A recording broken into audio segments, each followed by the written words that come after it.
नमस्कार.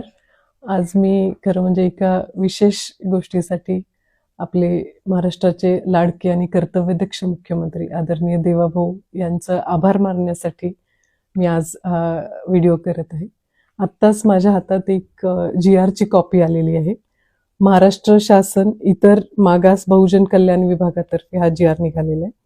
विषय आहे अमृत, म्हणजेच महाराष्ट्र संशोधन उन्नती व प्रशिक्षण प्रबोधिनी पुणे या ऑटोनॉमस संस्थेच्या लक्षित गटात हिंदू लिंगायत व वीरशैव लिंगायत समाजाचा समावेश करण्यात आला आहे. ही अतिशय आनंदाची बाब आहे की यापूर्वी अमृतमध्ये 2019 पासून 24 जाती होत्या आणि आज आदरणीय देवाभाऊंनी याच्यामध्ये हिंदू लिंगायत आणि वीरशैव लिंगायत अशा 2 जातींचा समावेश केलेला आहे. या योजनेमधून विशेष काय होतं तर राज्यातील खुल्या प्रवर्गातील, म्हणजे याच्या आधी मारवाडी, गुजराती, आर्यवैश्य समाजातील, राजपूत अशा वेगवेगळ्या खुल्या प्रवर्गातील पण आर्थिकदृष्ट्या मागास असलेल्या लोकांना याचा मोठा लाभ घेता येतो.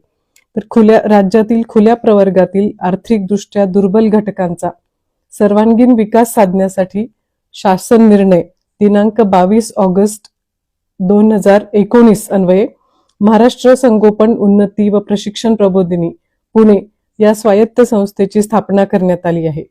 या संस्थेमार्फत विविध शैक्षणिक, कौशल्य विकास आणि आर्थिक उन्नतीच्या योजना राज्यात राबवल्या जातात.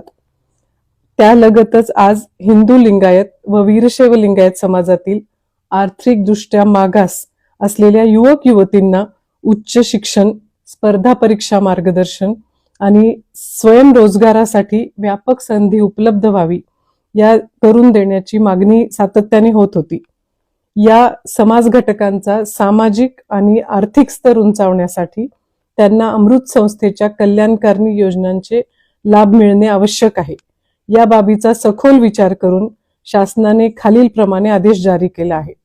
शासनाच्या आदेशानुसार अधिकृत लक्षित गटामध्ये आता हिंदू लिंगायत आणि वीरशैव लिंगायत या समाजातील आर्थिकदृष्ट्या मागास जातीचा तात्काळ प्रभावाने समावेश करण्यात येत आहे.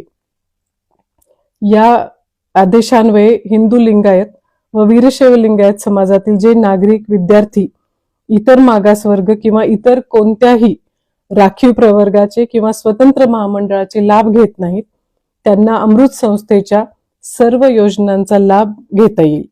सदर लाभ मिळण्यासाठी अर्जदार हा महाराष्ट्र राज्याचा रहिवासी असणे आवश्यक आहे.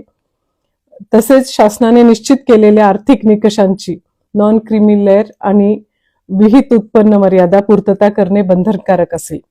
अमृत संस्थेचे व्यवस्थापकीय संचालक यांनी या समाज घटकातील विद्यार्थ्यांचा अमृत अंतर्गत राबविण्यात येणाऱ्या सर्व प्रशिक्षण योजनेमध्ये समावेश करावा, असा हा GR आलेला आहे.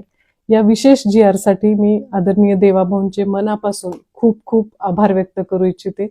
कारण पूर्वीच्या 24 जातीसोबत 2 नवीन हिंदू लिंगायत आणि वीरशैव लिंगायतच्या तरुण तरुणींना नोकरी मागणारे न बनता नोकरी देणारे बनण्यासाठीची ही एक अतिशय महत्वाकांक्षी योजना आहे. आणि या योजनेचा लाभ या आपल्या सर्व भागातील तरुण तरुणींनी घ्यावा. फक्त लिंगायत, हिंदू लिंगायत किंवा वीरशैव लिंगायत नव्हे तर इतर 24 ज्या जाती आहेत त्याही जातीतील सर्व तरुण तरुणींनी आणि उद्योजकांनी याचा लाभ घ्यावा. विशेष म्हणजे कर्ज परतावा ही जी स्कीम आहे त्याच्यामध्ये शासन कर्जाची जी व्याजाची रक्कम आहे त्याचा परतावा शासन करणार आहे. ड्रोन प्रशिक्षण आहे, व्हिडिओग्राफीचं प्रशिक्षण आहे, सोलारचं प्रशिक्षण आहे, अशी एक नाही अनेक योजना आहेत. याचं एक वेगळं ऑफिस इथे लातूरमध्ये ऑलरेडी आहे.